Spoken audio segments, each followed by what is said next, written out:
All right, hardcore. We've circled this movie for how many years? 2, 3. We always joked we would never do it. Now we're doing it. Paul Schrader, your guy. It is my guy. Yeah. P.S. Yeah, this is his second movie on the Rewatchables, and I want to say I'm proud of him. What was the first one? That's it? American Gigolo. Oh, right.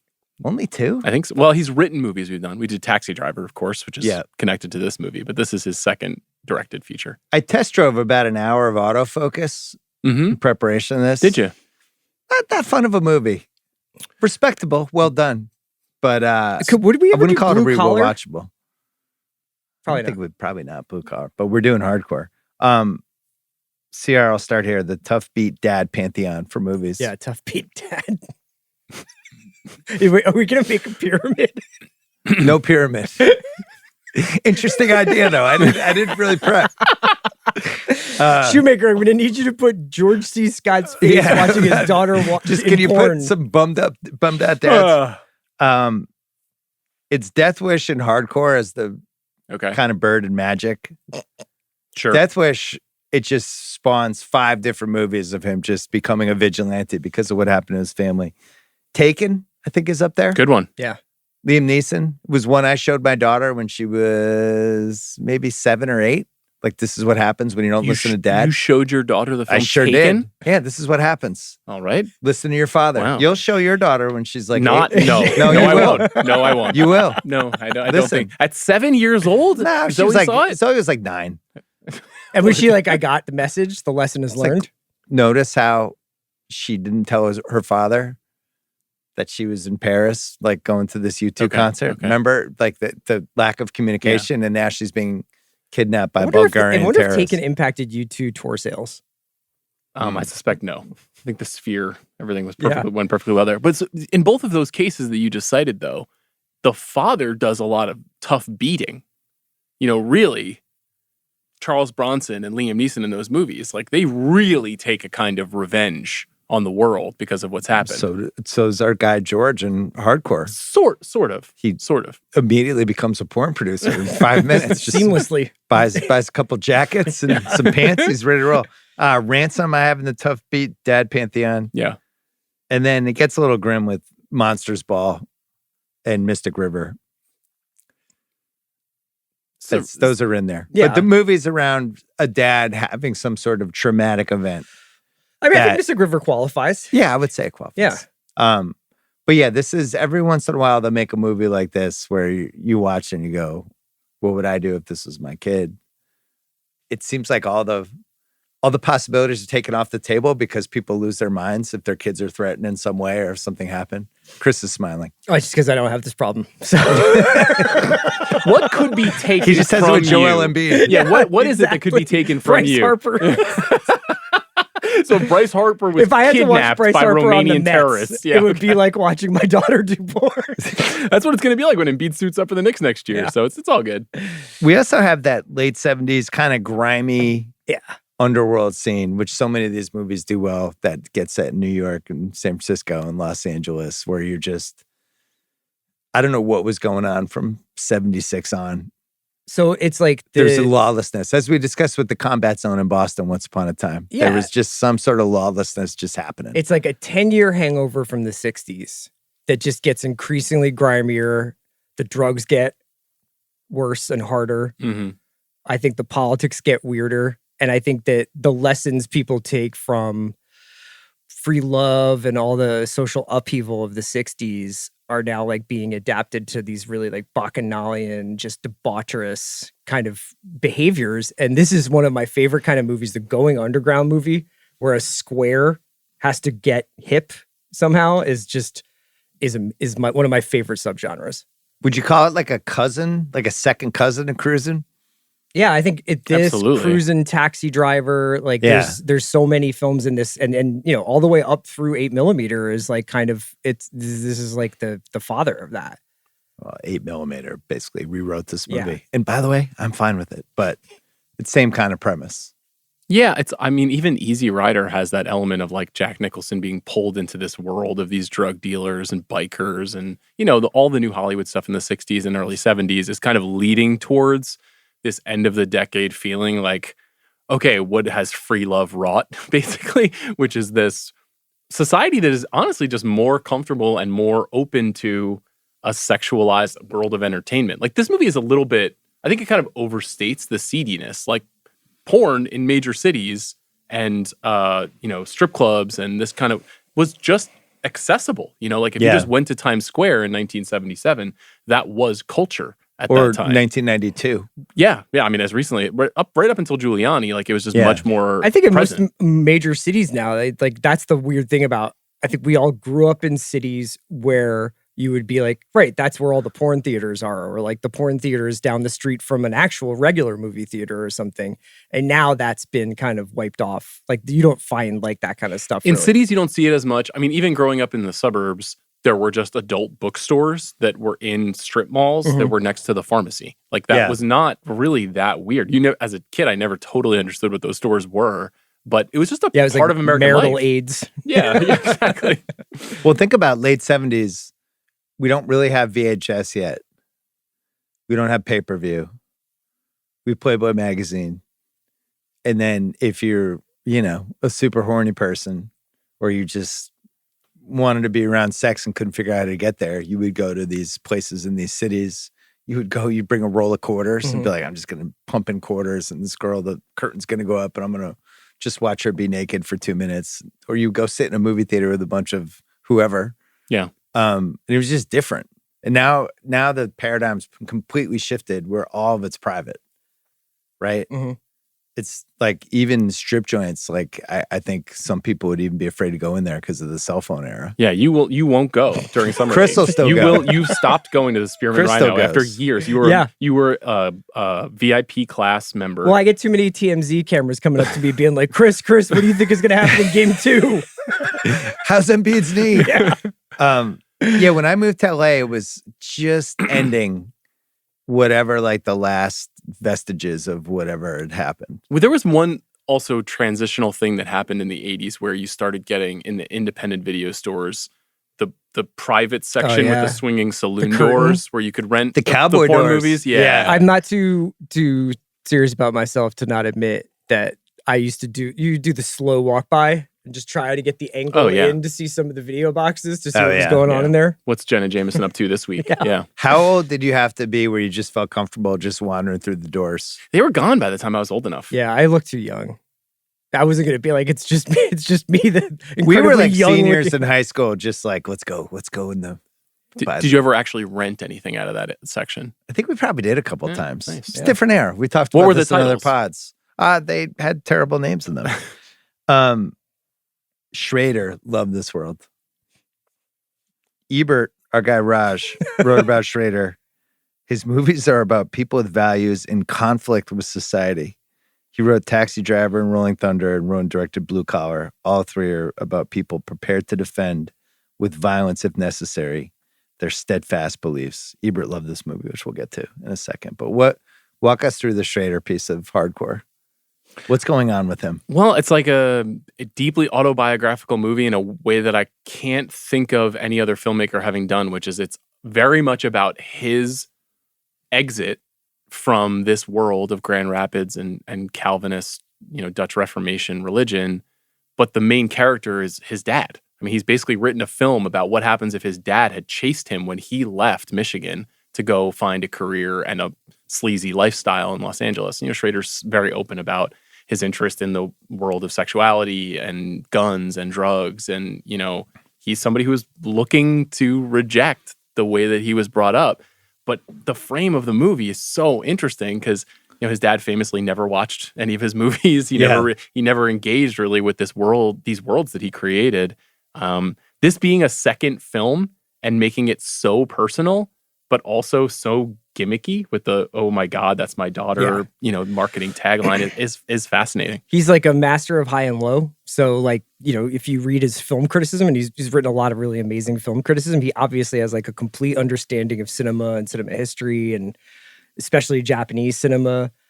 And this movie is basically a beat for beat remake of The Searchers. So he obviously has like a really great understanding of classical storytelling, but is not afraid to get really dirty and really exploitative and also very spiritual. And it's a kind of mixture that's very hard to do right, but when he does it right, it's just incredible. I like that there's a book called Schrader on Schrader. Made me think like, when are you going to do Simmons on Simmons? I feel like I need to think about, right? Simmons on Simmons, just like some photo of me on the cover. You are doing it with every a smoking week. jacket. You know, like you have got Simmons on reams Simmons of content. Yeah. Can't wait. I mean, start working on that, he's guys. like one of those new Hollywood guys, though, who's obsessed with other filmmakers too, and thinking about like, well, this is my movie about this, and this is my movie about this. And his recent stuff is like they're all kind of about the same thing. They're all kind of about a Schrader-esque guy who's really lonely and sad and feels like the world is ending. Yeah. This movie is not like those movies. There's no scene in the movie where there's like a guy journaling about his pain inside of his heart. The George C. Scott character is a real outlier in his filmography. When did you reject Calvinism? I can't remember. What year was that? Is it in your 20s? It's when you were 83. working for Newberry Comics? 83. Right after you upsold somebody at South Park Doll. My first Camel Light, I was just like, I've fallen away from the church. Wikipedia, which I rarely read actual excerpts from Wikipedia, but I thought this was just great. This is how it described hardcore. Hardcore is a 1979 American neo-noir thriller crime drama film written and directed by Paul Schrader. Its plot follows a conservative Midwestern businessman whose teenage daughter goes missing in California. Beat. With the help of a prostitute, his search leads him into the illicit subculture of pornography, including snuff films. That's pretty much the movie. It is the movie. That's what happens. That's the movie. So obviously we do research of this stuff, and there was stuff I knew about this movie and stuff I didn't know. And one of the things I didn't know was that he wanted the ending to be totally different. Mm-hmm.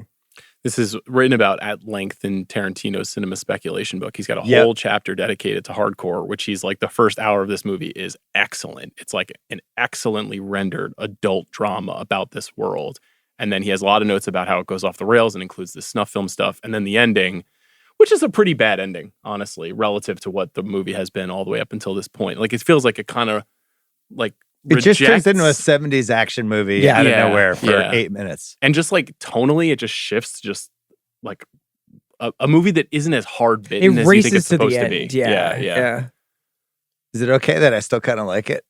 I know it doesn't fit with do you the want to rest tell of the movie. people what the alternative? Yeah, let's talk about the original alternate though. Yeah, the alternative ending is, you know, his daughter has disappeared. She's become involved in the world of porn, and she dies unrelated to the porn work in a car accident. And this woman that George C. Scott's character has befriended, who is a prostitute, he sort of like adopts her as his daughter's surrogate and brings her back to Grand Rapids, Michigan with him. And that it feels, you know, very similar to, it's like very much in the vein of The Searchers in that way. And it probably would have been like a more... It's a great novel. Emotionally realized version of the story, but maybe doesn't satisfy our impulses as audiences when you sit down for a movie where you're like, God, I just want this guy to save his daughter, you know? And that's what he does in the real ending. It's a much funnier ending than the original ending. That's Nikki going back to Grand Rapids. Nikki going back to Hey guys, this is Nikki. She's wearing one of her outfits. Hey everybody. But she's just such a great character. I mean, she's the great. movie really works in a lot of ways because of her. Yeah. It's weird because Susan Hubley, who plays Nikki. Did soaps after this, right? Yeah, she was in Escape from New York. Oh yeah. She's in Vice Squad. It never totally happened for her, but she's great in this movie. Like if you would have said what happens to her, you would have guessed, oh, she must have become a star, right? And she just really didn't. It is strange, but she also kind of got typecast as characters like this. Yeah. I tried to figure out what happened to her. She was married to Kurt Russell. They had a kid, and then she basically stopped acting at the end of the 90s. And it just said she just kind of went off the grid. And one of the notes was she stopped accepting autograph requests in 2002. That's an actual thing about her on the internet. So I was like, because I don't know what people were coming up to her and being like, I don't know. I have this how many poster? Yeah, how many autograph requests could she have even gotten? Well, she's got some complicated roles in her past. What was it, 2004 when you stopped requesting autograph requests? Yeah, what year it's going to be after Game 2 of the Sixers series. And then our guy George C. Scott. Wow. His boy, is there some good research about him. The man. I actually did a full deep dive on what a fucking wacko George C. Scott was. But won an Oscar in 1970 for Patton, refused it. Nominated 3 other times, won 2 Emmys. How many times do you think he was married, Chris? 5. 5 marriages.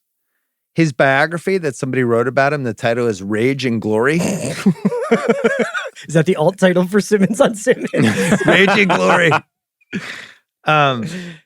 Sean, like, legendary drunk asshole? The biggest drunk, yeah. Like, is there a more legendary drunk asshole It's than Oliver George C. Reed, Scott? you know, there's a couple of guys Oliver in Reed's a England good in one. the Well, the 60s. British guys yeah. were different. The Yeah. British guys Yeah, were British guys always don't count. tanked Yeah. and Yeah. just like blood type gin. Yeah. They had built into George C. Scott's contract days for him to basically be on a To bender. wander off. Yeah. Yeah. I mean, he's the human volcano. That's what he is in his performance style, and seemingly as a person in every movie, you're waiting for him to explode. And he explodes once in every movie he makes in the 70s. Yeah. And it is fucking awesome when he explodes. He is the best at blowing his top. But seemed like a tough guy to work with. One of my first favorite movies ever was Day of the Dolphin, which he was in. Yeah. I think it was like one of the first 3 movies I probably ever saw in Really? the theater. Yeah. Mike Nichols. It's like Mike Nichols' Yeah. boondoggle. I said it was like, What's Up, Doc? Day of the Dolphin. And I can't remember the third What one. a start to your movie watching experience. But I always knew him as the guy from that movie. And then as you get older and you start seeing more movies, and then you're like, oh, I'm really interested in this guy. And then you find out Do you more have a about him. favorite George C. Scott performance? I mean, it's probably hardcore. Yeah. I liked him in The Changeling. I like bet The Hospital. Changeling The was Hospital good. is my favorite. Yeah. Hospital? The Hospital in this Patty? movie, I feel like Patty. They're paired because they're basically both playing impotent guys, and he's really good at his rage is because he just can't get it up. Like that's really that's the psych. I know for a guy who drinks all the time and can't get it up and is married 5 times, like read into why he's very good at these George characters. C. catching some It's a strays. tough one. on the Yeah, it's a tough Rewatchables. one. He's a genius, but also Strangelove, obviously. Dr. Strangelove, he's so funny in that movie. There's a Time magazine article about him from 1971 that's basically the 70s. The big magazine features back then are like one of my true delights in life, where people just gave quotes and just assumed, oh, this will come out, It's also and then like nobody will ever see they it hung again. out with the subject for 11 days. Yeah, and, and, Yeah. like, and the lived with subject them. just said crazy shit. Yeah. They'd hang out for 5 hours, and then the guy would just say something insane. I'm just going to read you a couple excerpts. When the mask is off and he is living his own life, Scott has often turned to savage punishment of himself and those around him. He has candidly called this heavy drinking an addiction and saloons for their easy conviviality a very necessary part of my life. Yeah. Yeah. He's had his nose broken several times in barroom brawls.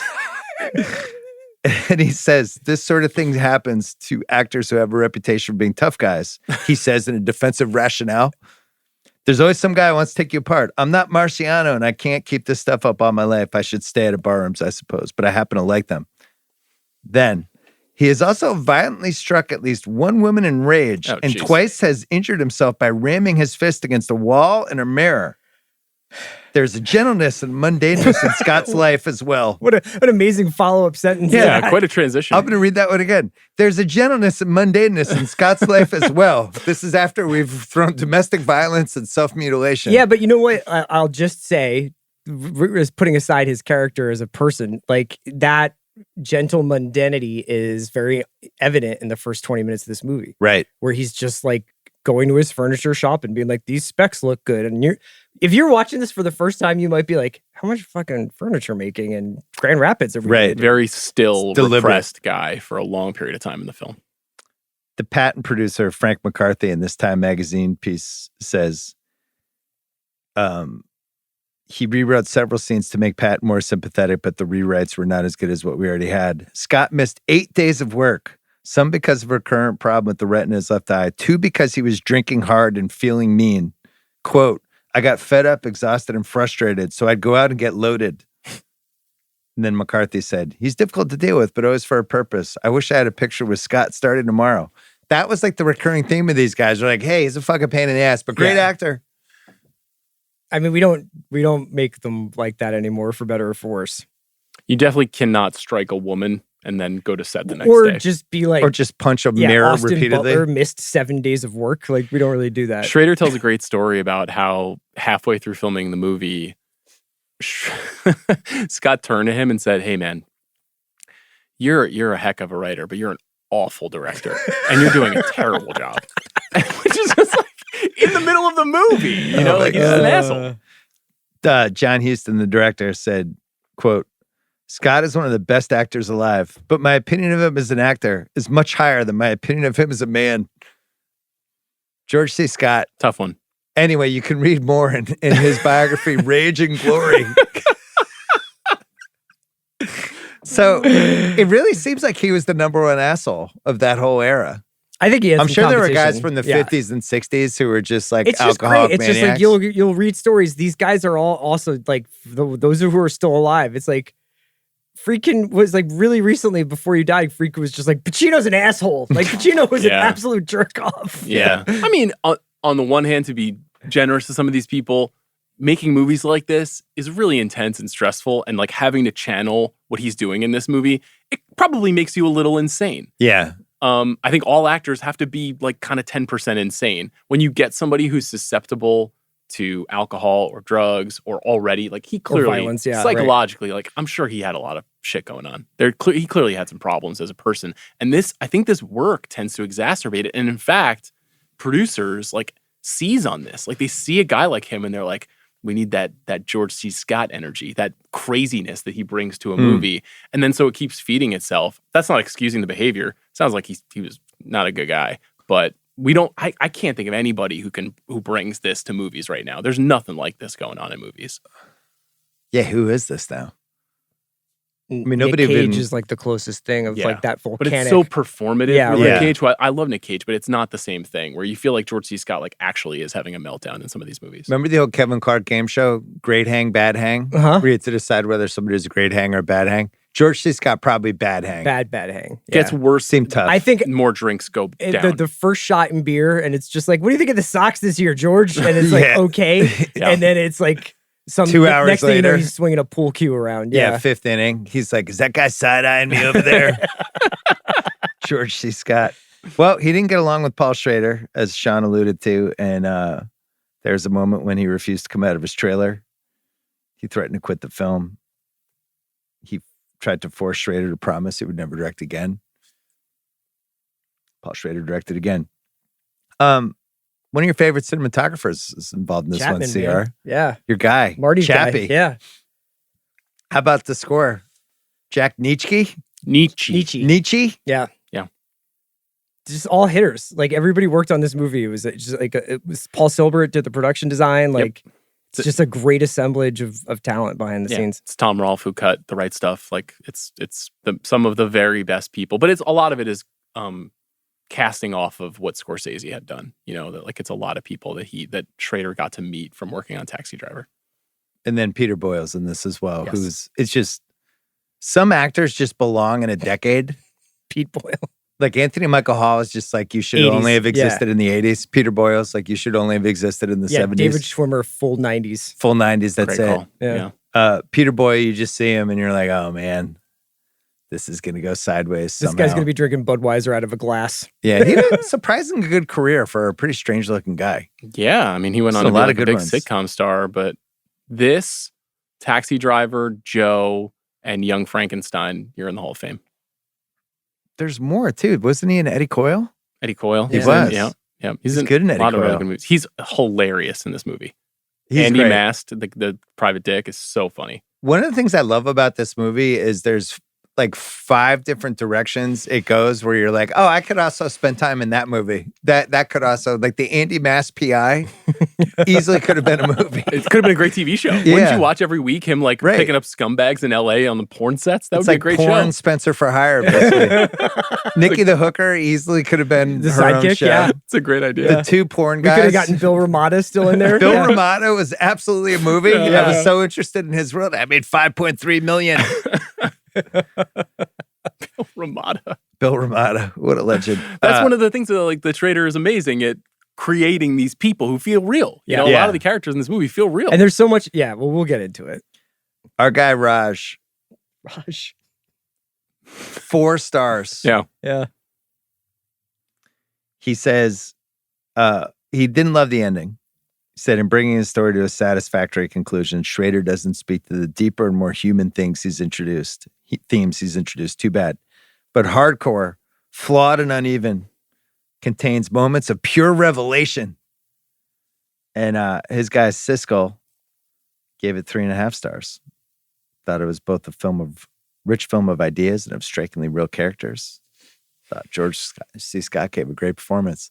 This movie was critically loved, except by Pauline Kael, who made her mad for some reason. For some reason, yeah, because she's had some issues with the sexuality, the sexuality stuff. I think but she was actually like, it's just not electrifying at all, right? Like it's just she wanted it to be more erotic for some reason. Yeah, but that's not the point of the movie. The movie's flaw is also its strength, which is that the movie is like the lead character in the movie is shocked and horrified by what's going on, but you can't make the movie without showing us what happens in the world. So you're seeing it through the eyes of a character, and at a certain point, the character stops being shocked and horrified by it, and you don't totally understand why. So it gets a little bit confusing. Like there's a certain point when he is the porn producer, and one of the guys like really wants to pull his pants down, and to show him his dick, and he pulls his pants down, and he's just like, yeah, okay. And he's like completely burnt out. Like it's as if he is no longer scandalized by all this stuff. What's it like to get burnt out? I wouldn't know. On that one, Chris. How many hours in the combat zone? It was like a CR. Yeah, let's do CR in the combat zone. We never like stopped in, but it was adjacent to bars down there. Like you would walk through it, and you would just say a hearty hello to anybody who was just putting in work down there. A quarter at a time. A hearty hello. What about you? Well, when we were in college, Worcester had like kind of like half a street with bad stuff, and then a couple strip joints spread around. But there was this like porn, like the classic like porn book movie shop that we would go to for comedy's sake every once in a while and just go through, like, you know, they'd have stuff split by genres. Yeah. And the people that were in there were some of the darkest, weirdest people you're going to find in America. I don't want to get ahead of Best Needle Drop, but that's by far the funniest point in this movie when Neil Young in and then Helpless is playing and they're showing all the dildos. It's just like one guy reading. Yeah.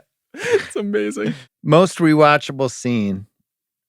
So I do like Peter Boyle's first scene in the diner as Andy Mast when we meet him, and he's like, it's $750 a week minimum. I was trying to think, like, that's like a crazy amount of money for 1979. Yeah. I mean, what's that now? Like $3,000 but he's $3,000 a week? The best at what he does, right? It's got to be more than $3,000. I mean, $4,000? what's the inflation conversion? Six there? times as much? Also, 7? he worked for 4 months.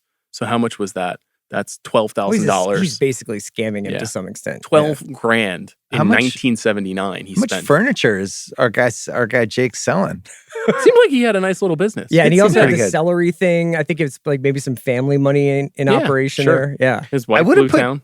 I wouldn't put anything before this scene rewatchable, but I really like how he did it, where he just takes us into Grand Rapids. I like when the whole family's together and it's like they're showing them and he's like cutting the turkey, and then it cuts to all of them watching TV and they're just, you could tell the kids are just completely bummed out. That scene is super important though, because you hear that guy say, the people who can't make it here go to Los Angeles and make television, and we don't want them to come back. And that's like the signal. That there's also the really good scene of Kristen with her friend when the friend is playing chicken with her. Yeah. It's like, oh man. Yeah. And you never think Kristen would be the one who would become ensnared. They wrong foot you into thinking it's the blonde who's going to disappear. Next scene, Andy Mast rents out a theater. Have you ever seen any pornographic movies, Jake? What? Stag films. No, what? What do you think that cost to rent out that theater in 1979? It's a lot of theatricality for making a point. You could just been like, your daughter's in a porno, but I'm going to try and figure out where she is. Yeah. I had this as a nitpick, so we can do it now. Yeah. One of the reasons I like this scene is he's almost like sneak attacking with them. Yeah. He's like, it's in football. He's running a double reverse on him. Just tell him. Yeah. Yo, this is bad. Andy Mast is the Shanny of private investigators. He's got so many guys in motion, all this stuff happening pre-snap. He's standing behind with his arms crossed, like watching him. It's really kind of fucked up. It's such a weird way to do it. The related nitpick, which the whole movie hinges on, is how did he find this 8mm reel? Well, that's the other nitpick. I mean, that's like a needle in a stack of needles. I think the only thing... He watched every 8mm reel made in the previous 3 months? I was going to answer this later, but I don't think there was as much porn back then, I think, is the answer. I think by the time we get into like the 80s, this is impossible. Your way through it. Yeah. Yeah, 77, 78, 79. especially with newer stuff, there probably wasn't that much. Do you think with your Danny Kelly's draft board mind for porn history, you would be able to find it today? This is a hard movie to Google. Let me put it that way on a work computer. Well, it's tough because even if you Google it and you type in hardcore with anything, then a whole bunch of searches come up that you want. It is hard. Listen, this is the best scene in the movie. It's unbelievable watching George C. Scott sit down and be like, oh, what's this? Wait a second. And then it cuts back and forth. It cuts to the movie. A second guy comes in. And then we kind of just land on George for a minute. Yeah. Just getting more and more. And he's sinking this, turn it off. And just does the George C. Scott thing. Do you think that Andy Mast told the projectionist, wait until 3 turn it offs before you turn it off? It's like, what are they waiting for there? But there's also something creepy about the fact it's obvious what it is immediately. He could just be like, got it. I got it. Yes. As soon as she takes her shirt off, I'd be like, I'm out of here. The second guy coming in, you're like, okay, good. Yeah. I'm good. So I think no more. His relationship to his daughter, I think, is somewhat ambiguous over the course of the film and especially the end. Fair. Yeah. And the fact that he is like, let's just stay for the end credits on this one is pretty intense, you know? I don't know if there's ever been another movie scene like this.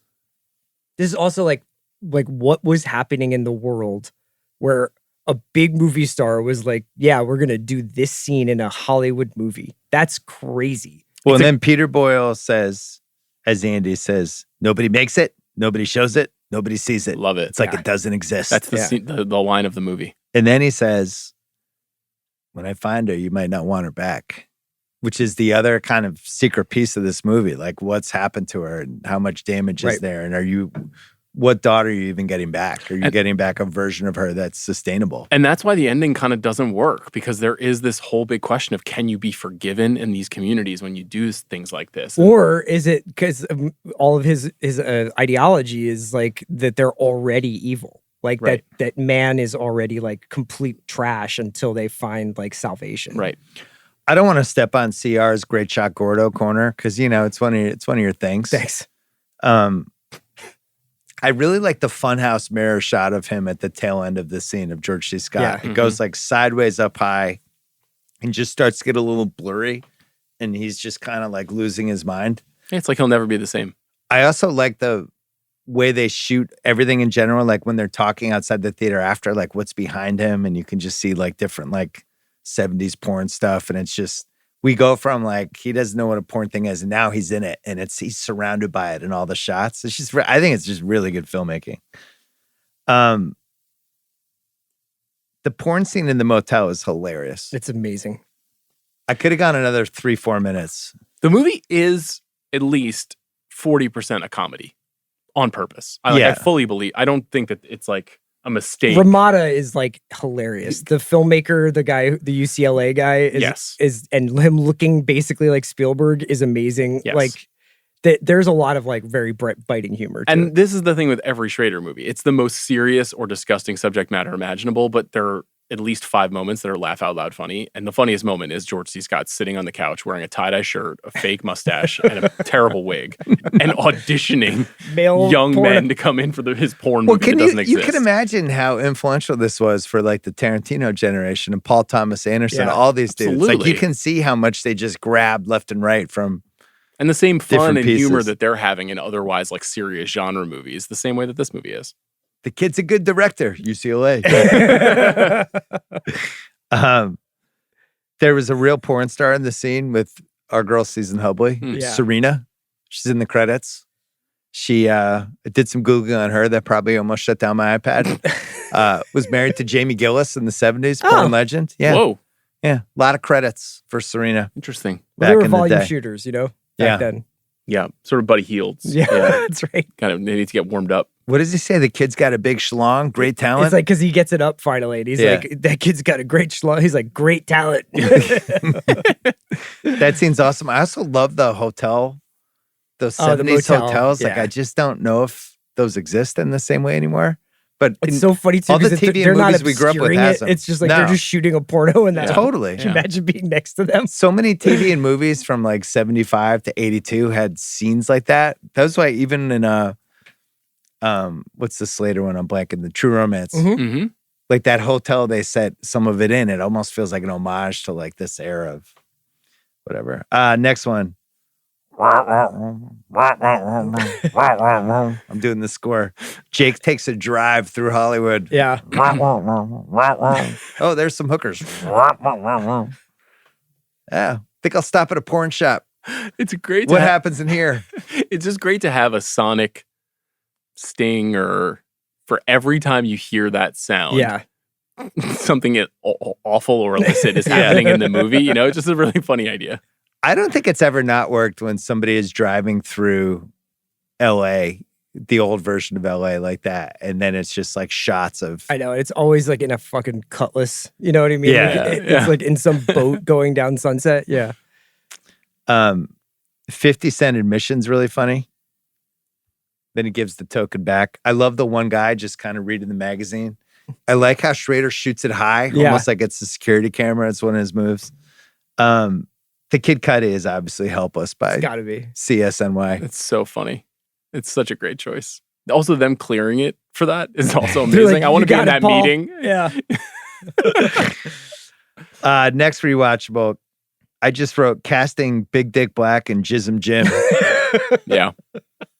This is one of the greatest 5 minutes of the 70s. All I could think about was Bustin' Billy and Comin' Chris the whole time I was watching this. I was like, who picks their names like this? You know, like there's got to be Big Dick Black.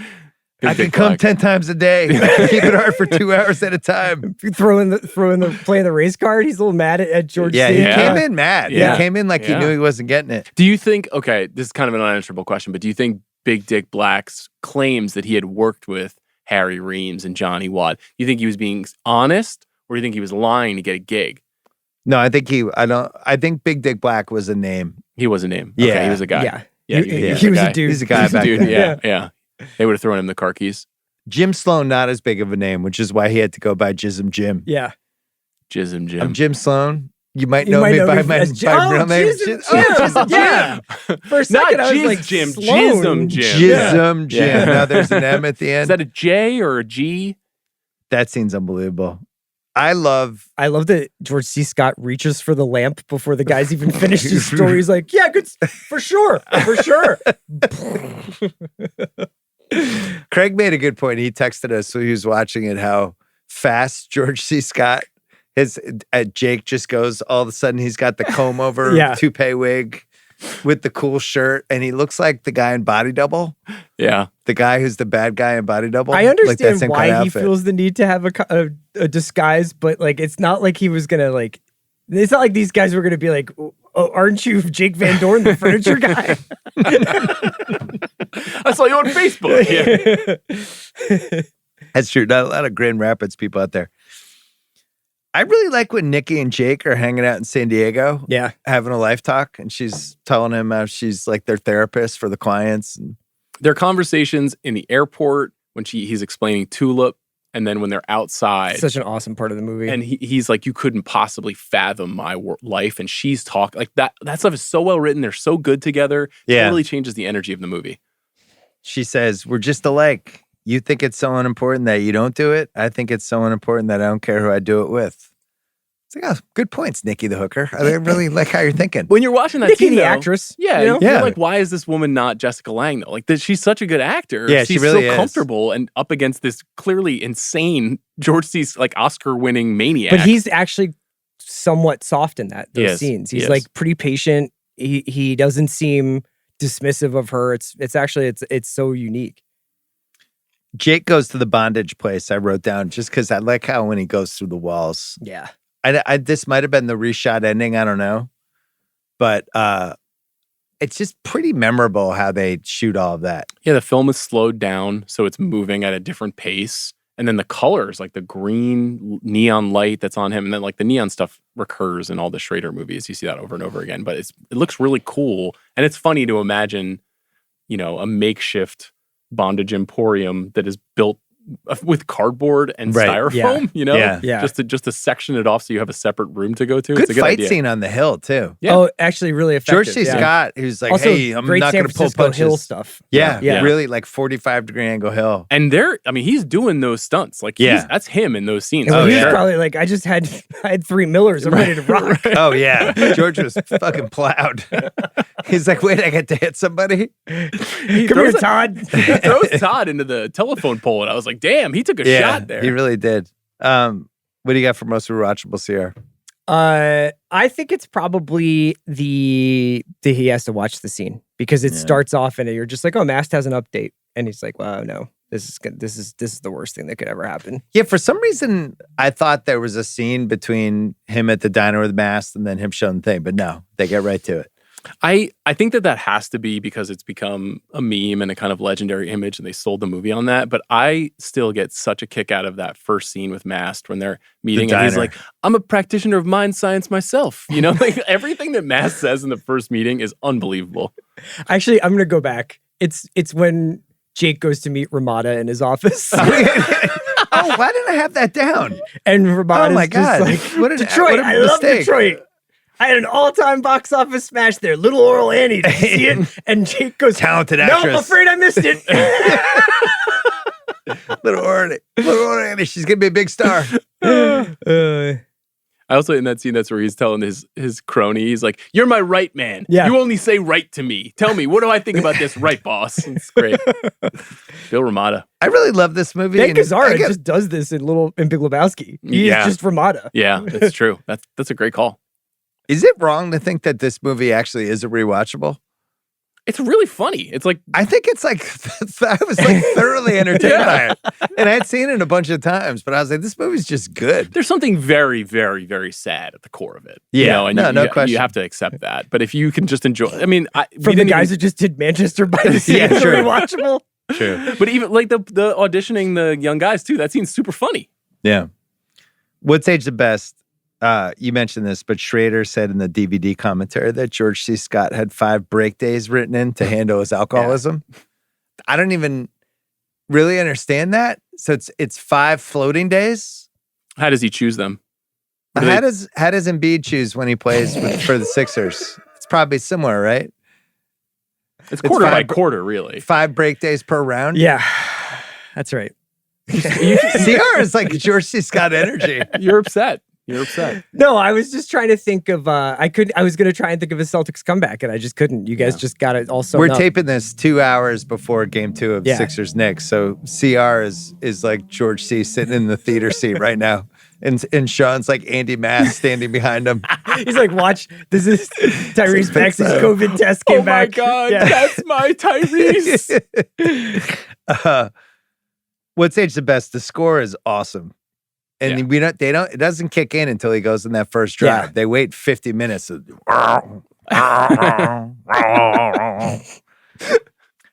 We mentioned it. I love when Jake pretends to be a porn producer. To me, that's a whole separate Oh my movie that God. just could have kept going.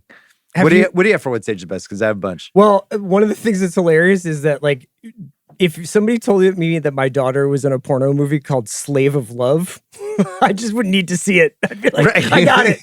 Good. Sounds bad. And it's rated X? Yeah. The idea of Jake as this avenging angel, there's this sticker. I hadn't noticed this before, but it's such a great little like detail, is on Mast's fridge in his apartment.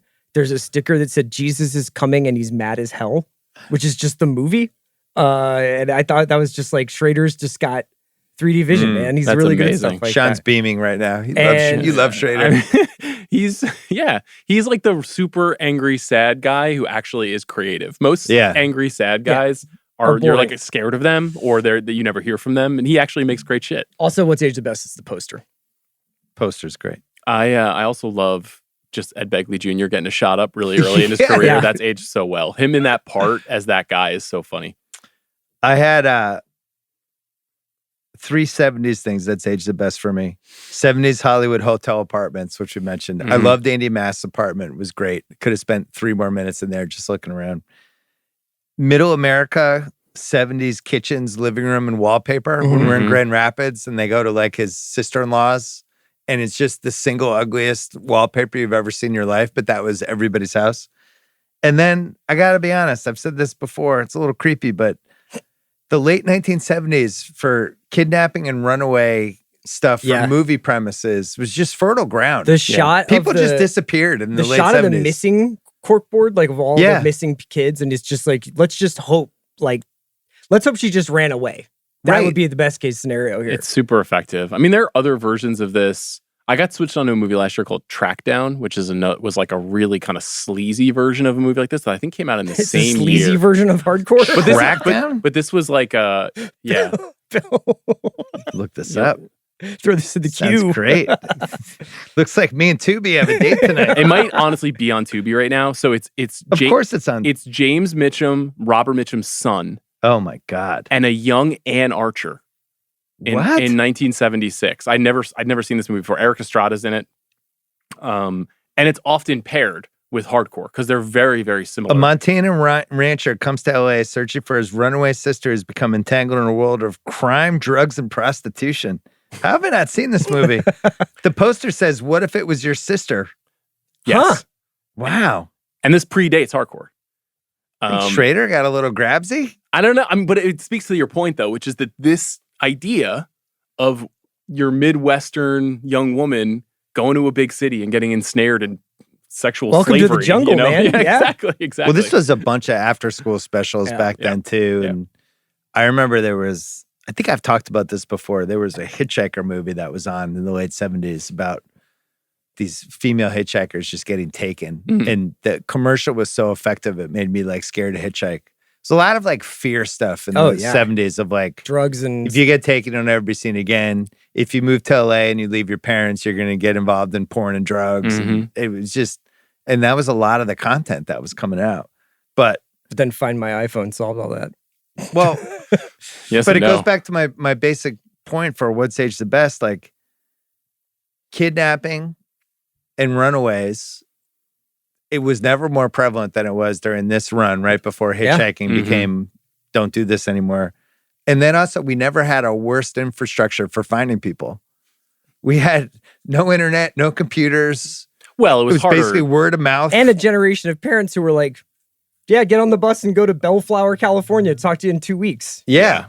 It was tough, though, in 1820 to find people who went west. That was a little challenging. Good point. But in the second half of the 20th century, absolutely. Great point, Sean. Great point, Sean. What stage is the best?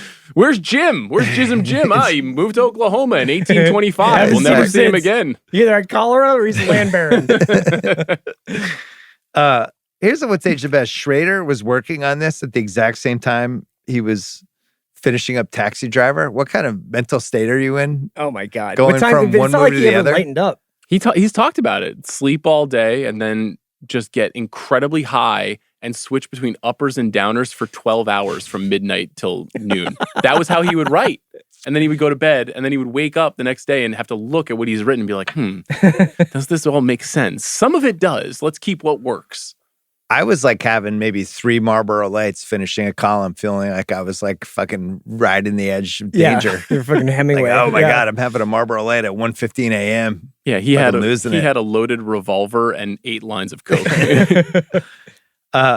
Just as that Andy Mast scene near the end when he goes, you can buy anything on this earth. You can buy child horse, have people raped, killed. One of those people is rattan. That's how he explains who rattan is. It's whew, okay. But that's another theme of this movie is that people will pay for anything. Yeah, and that's what 8mm steals that more than anything, a movie that we both love. So apparently, Schrader did a lot of research in the world of adult entertainment to write this movie. Of course he did. Got to know a lot of people who work on this stuff. Yeah. And then all those people were incredibly mad at him after he made the movie because he insinuated that rattan-type figures in snuff films were very closely correlated to adult entertainment, which by 1979, this is when it was a legitimate industry. X-rated movies are big hits, and it was more like a part of the entertainment industry. And so I think that those people kind of hate this movie because it was a misrepresentation. The church hated it, and the adult film industry hated it. Which 2 for 2. Yeah, Schrader's I did it again. this is just a what's age the best for Schrader talking about George C. Scott, who he said wasn't in a great place. George at this time was not a terribly happy man. This is 8 years after the Time magazine piece that's That like he's like, "I'm 5,000 full of words rage," about yeah. this guy's fucking on the edge. So I don't know how he became unhappier after that. Did but he ever level out? Like in Exorcist 3, is he like in a happier place? It seems like he's better. So this movie is I think the second to last movie he makes where he is the lead of the movie. And then almost everything he does into the 80s and 90s, he's really more of just a supporting character. And when you see him in like Angus, Or like Malice, the 90s movie yeah. Angus or Malice, where he's Yeah. playing, it seems like he's maybe cooled down a little bit, but I think the world was really on his shoulders. He's also in the Brimley zone where he looks 68 for like from 35 years. from 39 on. Yeah. So you can't ever tell like when things are happening for him. Yeah.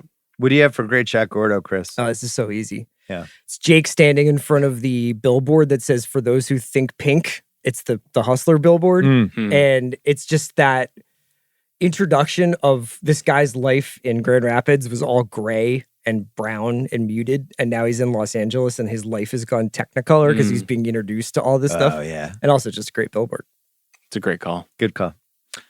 The Big Kahuna Burger Award, we don't always give out for best use of food and drink. I was really impressed by those big, heavy Calvinist dinners Oh, yeah. in Grand Rapids. That big turkey on the table. Just big, lot of like stuffing and Yeah. vegetables and just there's cake and just big portions all over the place. So we're all East Coasters. And Yeah. we never really got to experience that Midwest just Over pile it on. serving? Yeah. Yeah. I feel like I missed out. If you order in Chicago or the Midwest the way we order here, where it's like, I'll try a little bit of everything. Yeah. You Yeah. know, like Is I'll it a try kale all salad? of the brands, Yeah. you know? Yeah. Like it's like when they bring you the food in Chicago, you're like, I've just ordered a pure heart attack. Yeah. Butch's Girlfriend Award Week link of the film we talked about at the ending. I agree. What's age the worst? I got one. What do you got? Chaperones.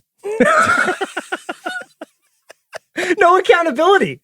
Hey, we lost your daughter. Yeah. So you may want to do something about that. We're at a festival and I don't know. She's talking to some guy and she's gone. She went up to the Great White Knuckler and we couldn't find her after that.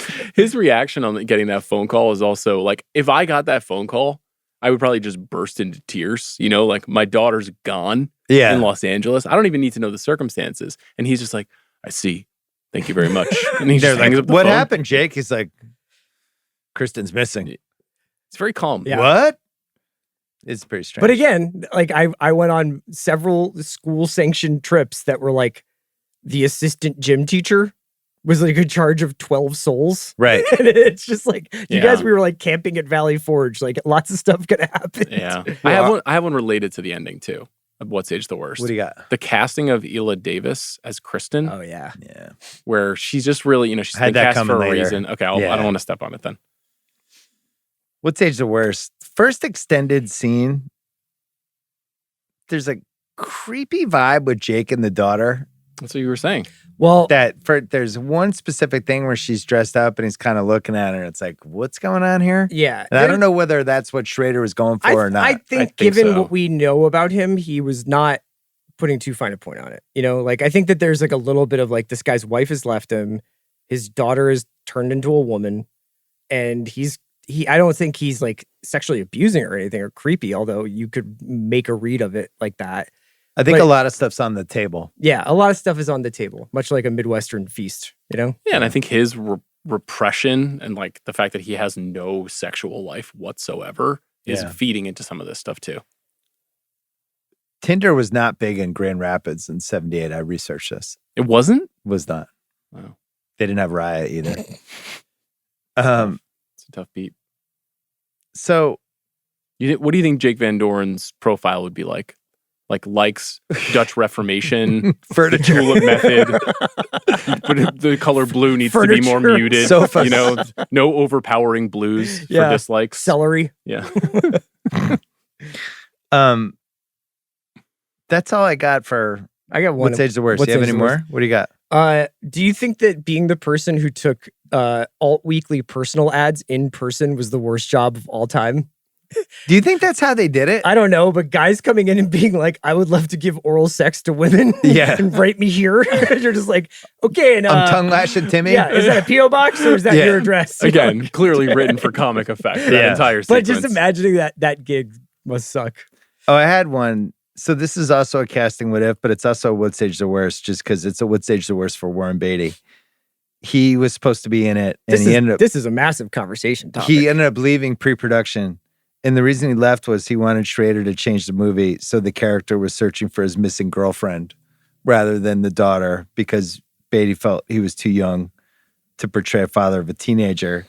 And Schrader said, he wouldn't take me as a director. No good. I held out. I turned down a very large sum of money. I went after George C. Scott. I got him.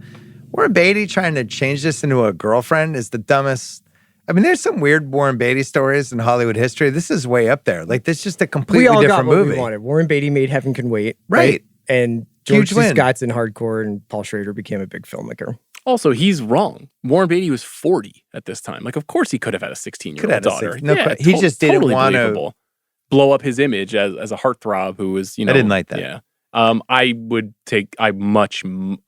love Warren Beatty, and I wish we did more Warren Beatty movies on this show. I think he's such an interesting person, but he's all wrong for this. Like, what they did was perfect. with George C. Another Scott. wrinkle to that story, too, is that, like, one of the reasons he gave, apparently, was that he was also working on his Howard Hughes movie, which he didn't make until 2000. Rules Don't Apply, 2016. Yeah.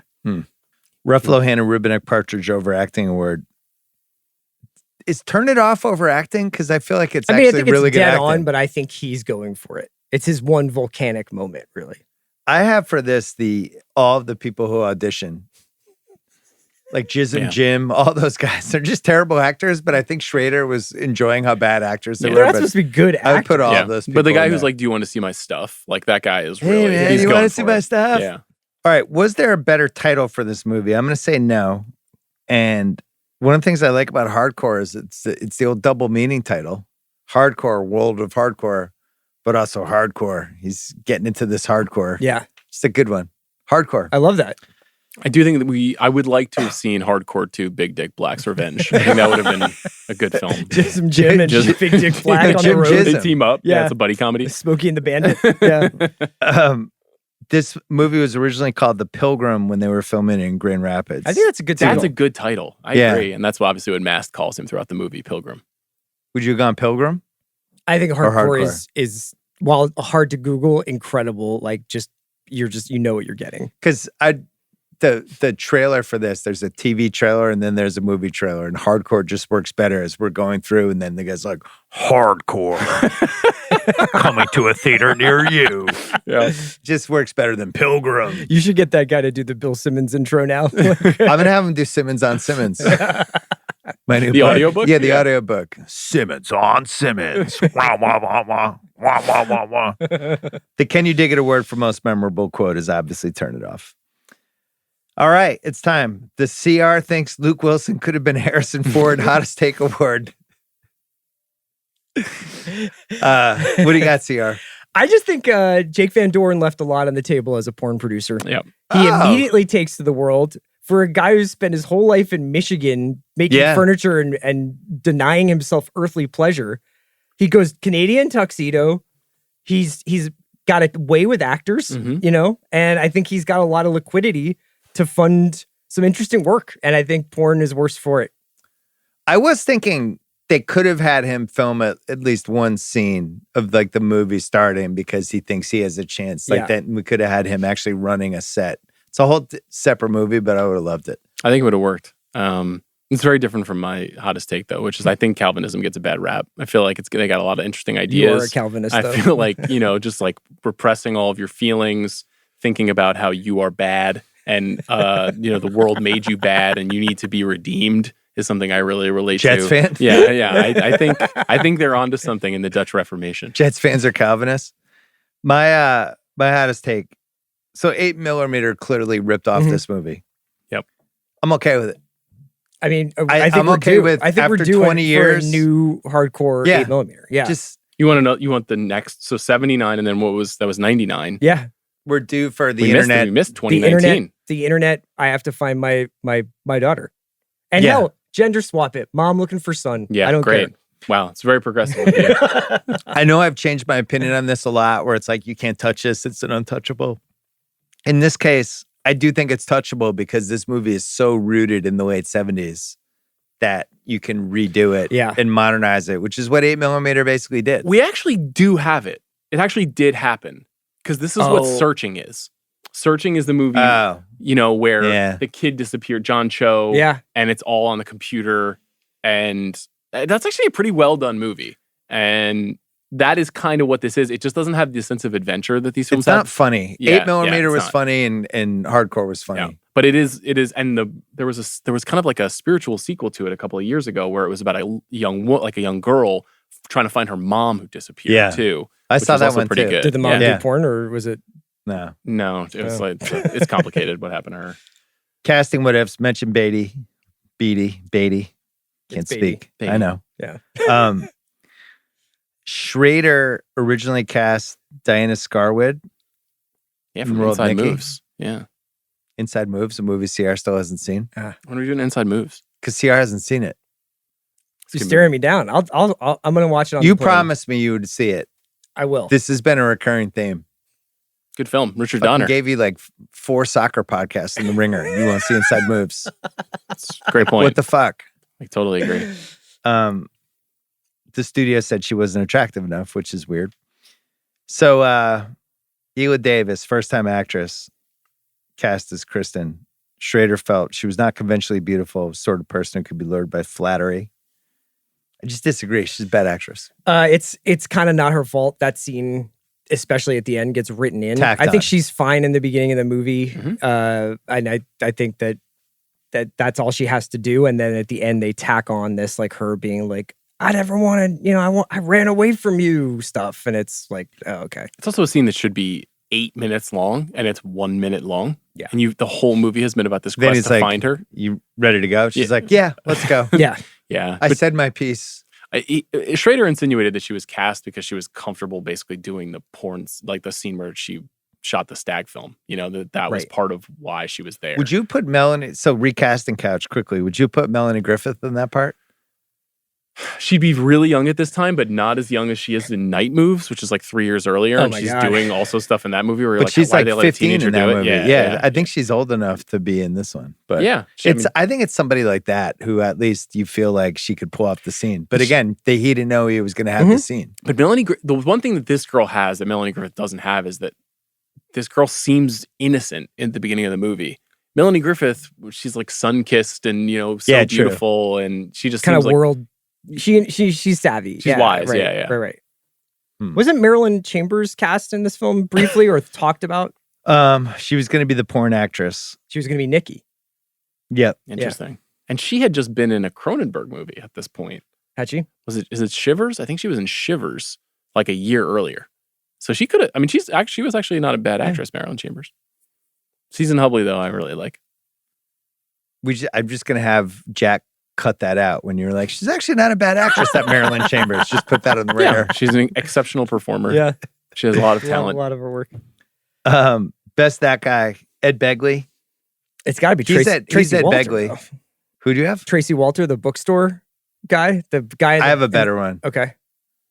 Well, Hal Williams is Big Dick Black, who's I think is Hal Williams. I don't think he's. I know. I actually knew what his name was. He has a great career. Yeah. I don't know if people know his name though. He's very recognizable. No, this is one of my favorite ones we've had in a while. Reb Brown is the bouncer. Yeah. Yeah. Who was also in one of my favorite movies ever, the most politically incorrect sports movie ever made, Fast Break.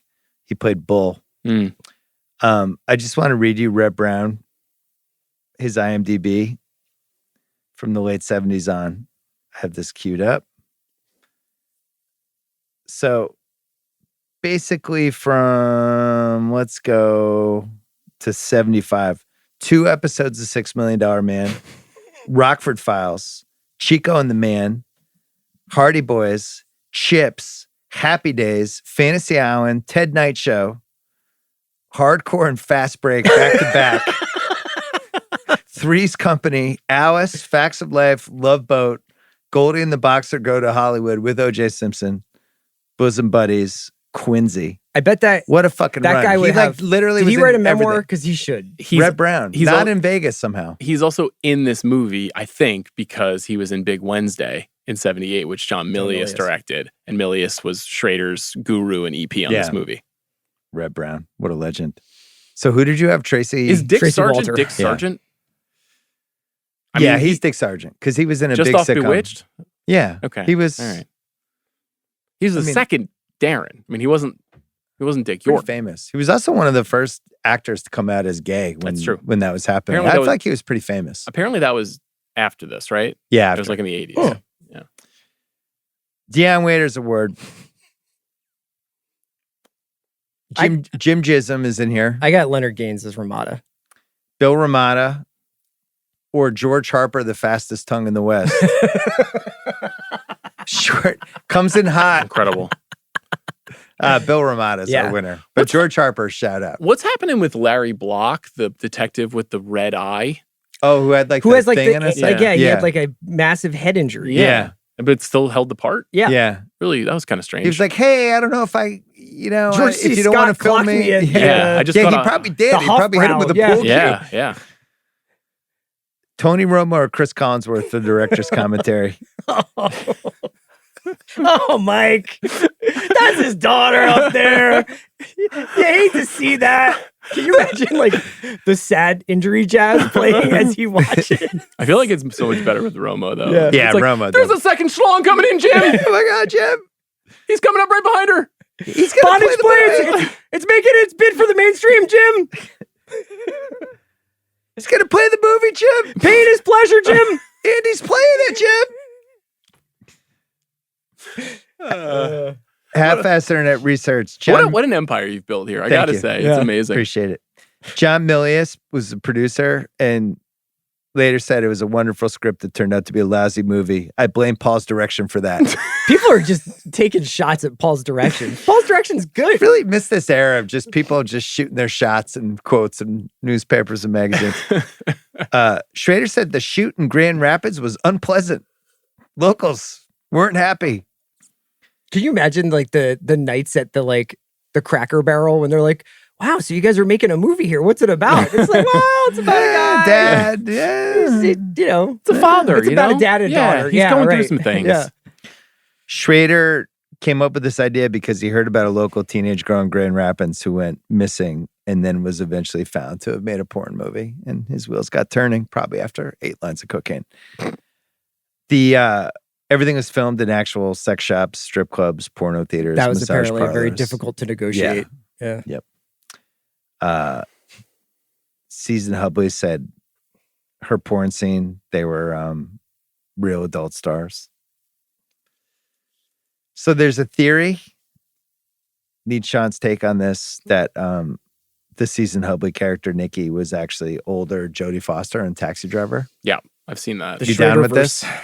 In the it Schraderverse? clocks, right? I mean, they have the same energy as women. It's almost like he has a type or something. You know what I mean? Like he knows how to write that person. He knows that person so well. I buy it. Just that world weariness, that casual comfort with sex, sense of humor. She's like bright, the same way that Jodie Foster is kind of like, Taxi Driver is really alive when she's on screen.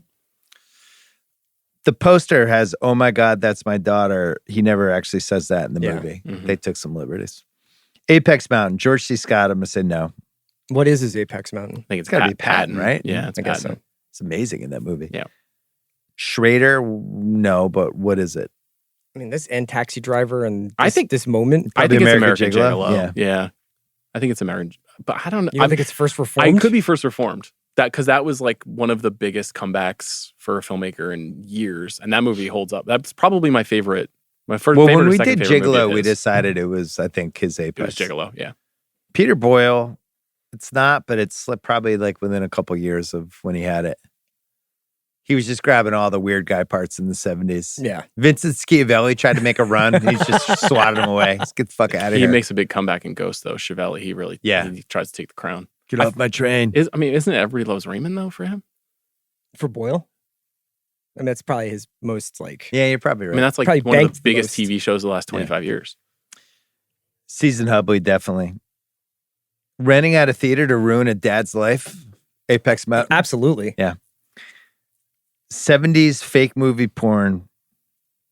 No, Boogie Nights. Yeah. Yeah. Right. Bellflower, California. It's either this or when they have youth soccer tournaments and it's super windy and it's one of the everyone's two. like, why the fuck are we here? Super windy. Yeah. Okay. Yeah. Where is Bellflower? It's in the middle of nowhere and it's super windy. And it's Okay. like, oh, cool. The 30-mile-an-hour wind is against us this half. You should know listen that- to some of Chris's soccer pods. Maybe they have some solves Yeah. for that. Yeah, It's true. keep it on the ground. What about explaining Calvinism to a hooker? Apex Mountain? Absolutely. I would say actually Apex Mountain for Tulip. For Calvinism. Yeah. Yeah. Calvinism itself. This has got to be its pinnacle in I had not heard modern of Tulip entertainment. before watching hardcore. Okay. And now you have subscribed. Now it's what I apply to my own life. How yeah. about the seedy side of 70s San Diego? Captured in a movie or TV show. Yeah. I'm going to say 100%. Yeah. We never saw the this side in TJ anything. adjacent? Yeah. Yeah. San Diego was Yeah. always super happy as Yeah. a location for Hollywood stuff. I love it there too. Isn't it just the best? Yeah. This movie kind of makes it like, it's a little darker. Yeah. All right. This is America's favorite category now. Cruz or Hanks? Cruz is leading 3-1. 100% Cruise. So when we Oh, I launched disagree. when we launched our channel, is that spoiler alert? Ringer movies, The Ringer Movies you want to channel. get into it? Well, we might launch a Ringer Movies You might, you're hedging. YouTube channel soon. We will. We will. We're gonna do live. We're gonna go over all 330 rewatchables movies and just blink test Cruiser Hanks, and we're gonna just do it. Is until that we're the done. entire That's video We're gonna do or- the actual scoreboard. Yeah, the three of us. We're just going Cruiser Hanks, Right up there. starting with episode 1. Boom. We Okay. all have to decide. I Boom. love it. Second one. Yeah. We'll see how many we can do. It might be a 4-parter. And are there bonus points if Cruise takes a Hanks movie or Hanks takes a Cruise movie? Like, Well, is there I a, didn't What know. if, what if it's like No Devil bonus Wears points. Prada Cruiser Hanks. from Miranda Priestley? No, it'd have to be the For Stanley Tucci. Okay, Yeah. well, role. what about Adrian? No, is Adrian Grenier? Yeah, Adrian Grenier. Who's better in Devil Wears Prada as the Stanley Tucci character? It's probably Cruz. it's definitely It's Cruise. Cruz. Yeah, we're stepping I on think this Cruz pod. Cruz might win Of most course, of these. he's gonna win, Bill. So but this helps Sean's but I case. think in this case, I think it's Hanks. I think Hanks as the father would be the better part. Because imagine Hanks having his morality destroyed. He never made his eyes wide shut, man. That Cruise is in this. That's true. Is in this place. That's true.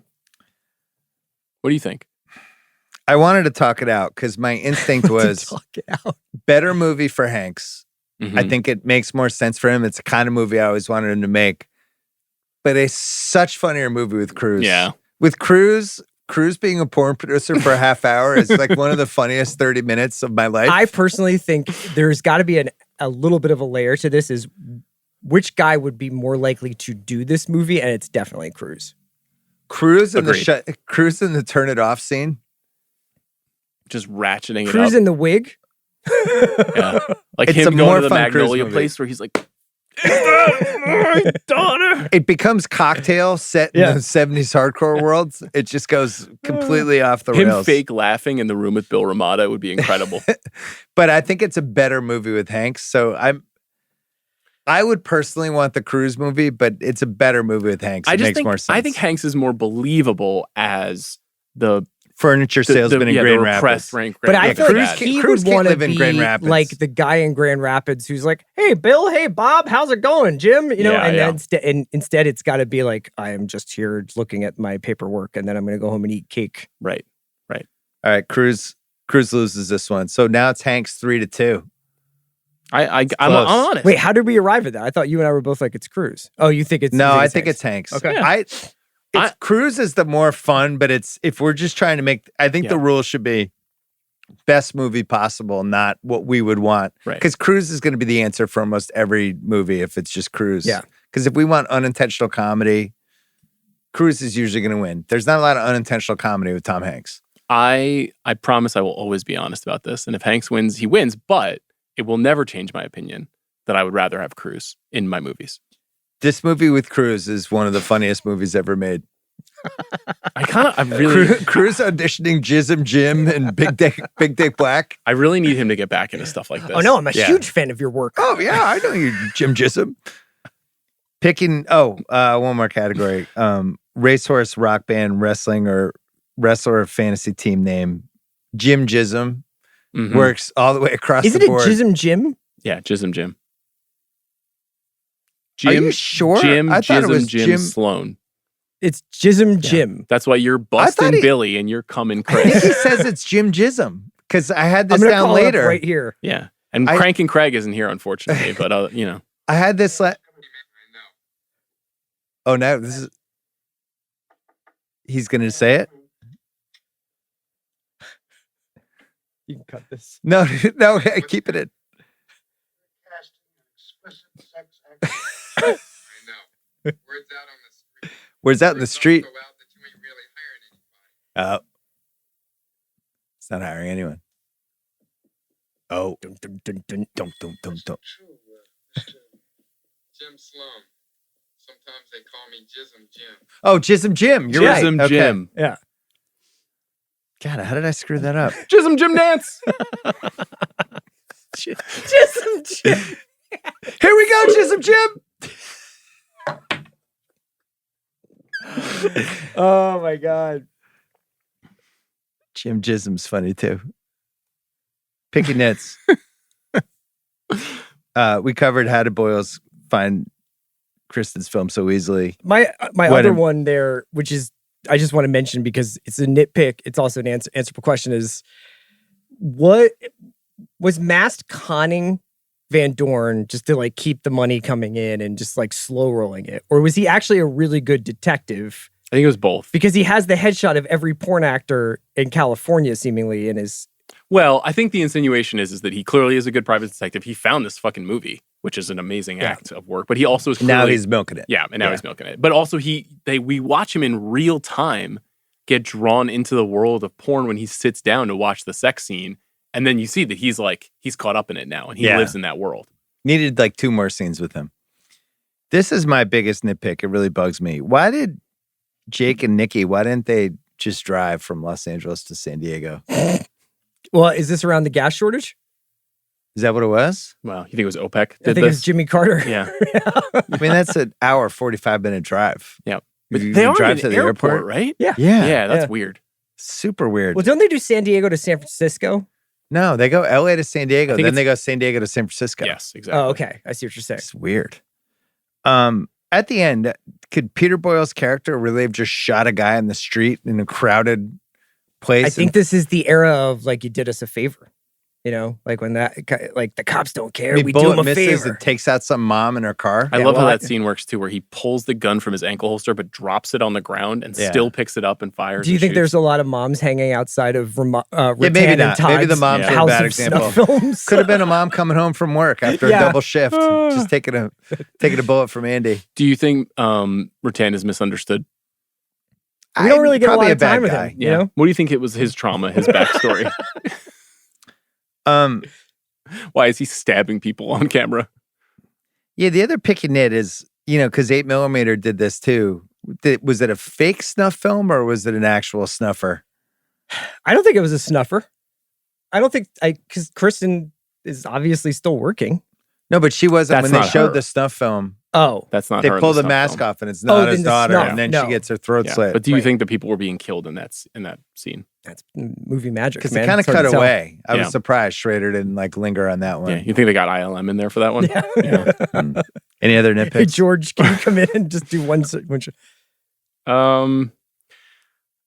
It's not a nitpick, but it's related, which is the reason why he won't give this up, which is the motivating force of the movie. Like, I think many people would forget about not the porn producing, but just like staying on the West Coast and continuing to pursue this. Is it saying something about his obsession with her that goes beyond it just being his daughter? Or is it connected to his spirituality? And he's like, I am in hell, which is Right. where I deserve to be. Right. And I think it's more that and that he's just a broken dude. What's he going back to? Well, It's in Grand Rapids. got He's that got no business. family and he's got the furniture. He's got that. And the wife left because He's got the guy from Bewitched. Well, to me, the insinuation there is that he's not like a sexually realized person, and maybe there is a kind of impotence to the way that he lives his life, and she didn't want any part of that. And also that obviously she's given birth to someone that is probably like her, and that she's like wants to experience the world in a real way, and he can't give it to her, so she goes back to the East Coast. Sounds like she's not from Grand Rapids. You know what happened? The key party they had in Grand Rapids that night. Yeah, the ice storm. Ice Storm 2. Yeah. She just went off and Yeah. Yeah. Rattan's revenge. who was I the think guy who is- lasted for 1 second in the ice storm? Oh yeah. Who had sex with Joan Allen in the car? 2-second Bob. Who's Yeah, the actor maybe the key part Yeah. just went badly.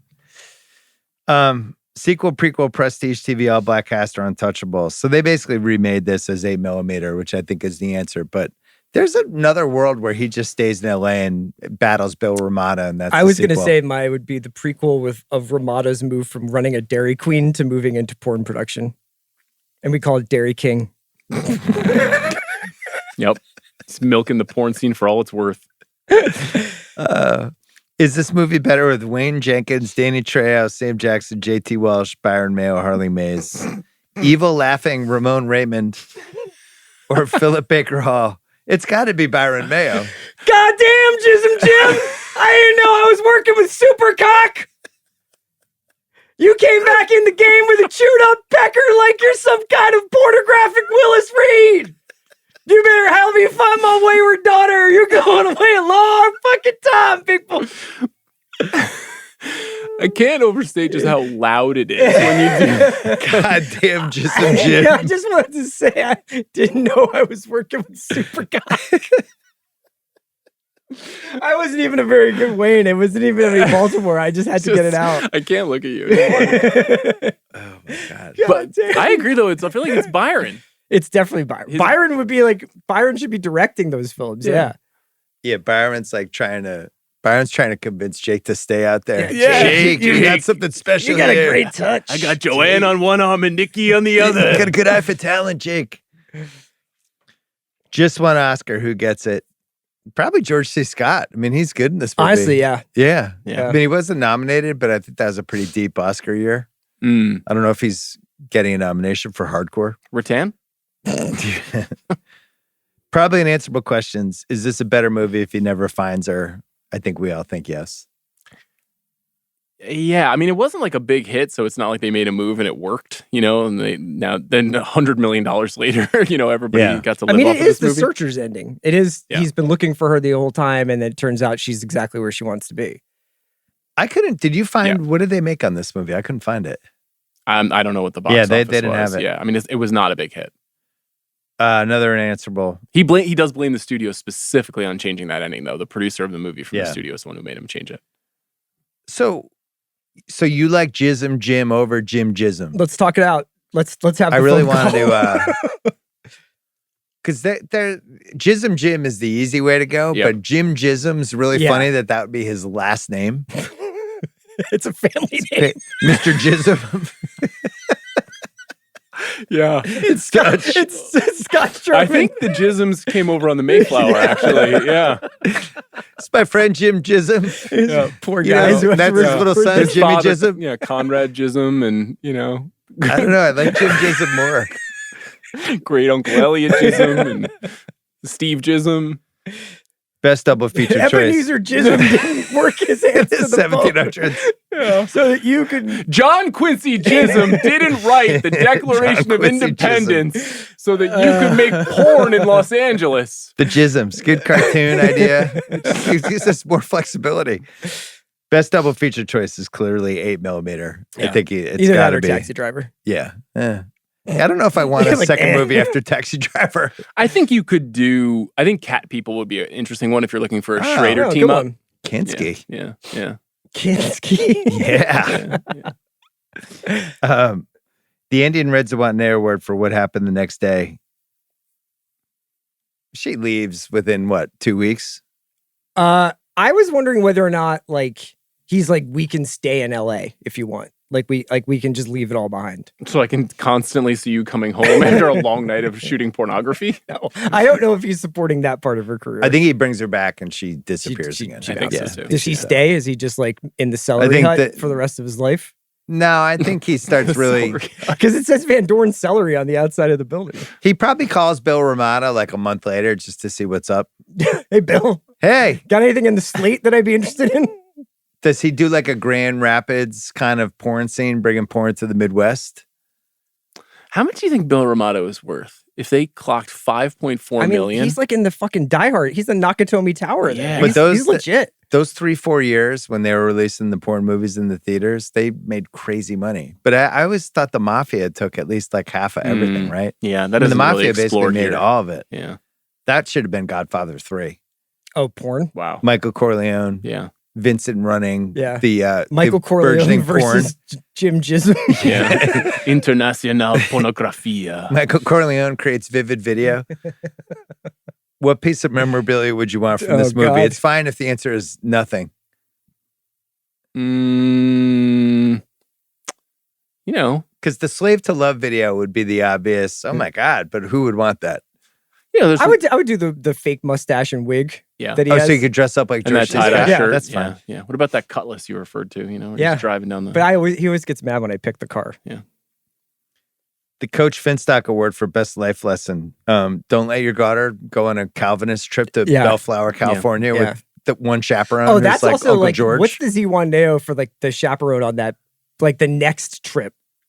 Yeah. like Yeah. when the Calvinist youth group is like, so just some learnings we had from the last time. We're gonna skip the Knott's Berry Farm. I think you could make the case the life lessons don't have a daughter. You know, this one hits a little different. You watch it when you've got a daughter. Not ideal. And we didn't talk It's about tough. Knott's Berry Farm mentioned in this movie. No, it's where people go to get lost. Yeah. Who won the movie? Schrader?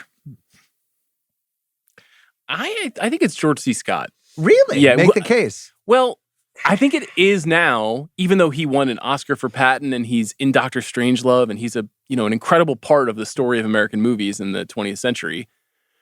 I think to young people, this is like where they would know his face from Oh yeah. because of the meme and like it has lived on and the bit has, we've been joking about it on the show for 5 years. So, he's excellent in the movie. It doesn't really work without someone with his power. I think it's George C. Scott. Can I say CD's late 70s cities? Can that be the winner of the movie? I mean, it can. Now I'll go Schrader. Because I just think it's like he's uniquely like this is like his world. Like I think it's Schrader too. But I like the George C. Scott thing. He just like has disavowed the ending of the movie and regrets it. And you can imagine that he would be like, this isn't one of my 10 best movies. Turn it off. Turn it off. Yeah, it's just great acting. Will that be you tonight? Would you have given that the Rick Dalton the greatest fucking acting that's I've the ever seen in greatest my fucking life? acting. Yeah. All right. Yeah. All right, Sierra. That's it for Rock Bottom Month. Apologies to Sex Lies and Videotape, American History X, and All films a that could couple show other up at ones. other times on the Yeah. Rewatchables feed. Definitely. You've never done American History X. I would just do it for the basketball scene. There'd really be no other reason. Okay. What about Guy Probably Torrey? Like 40 minutes. Nah, I just really want to break down the basketball scene. I think it's one of the That most would be important actually scenes like ever a filmed. worthwhile thing to do on the YouTube page if you were to start one. Like if hypothetically we were all going to do a YouTube What if channel we did like a Like sports LeBron scenes? JJ video, but about the basketball? I love it. with like I love it. one. With the decanter. Yeah. And yeah. No, but we'd have to do like for 15 minutes at the top, like, there's been a lot of bad discourse about Yeah. sports movie basketball scenes. and Neo-Nazis we're here to save deserve it. a voice in basketball We're here to too. save it Yeah. about basketball realism.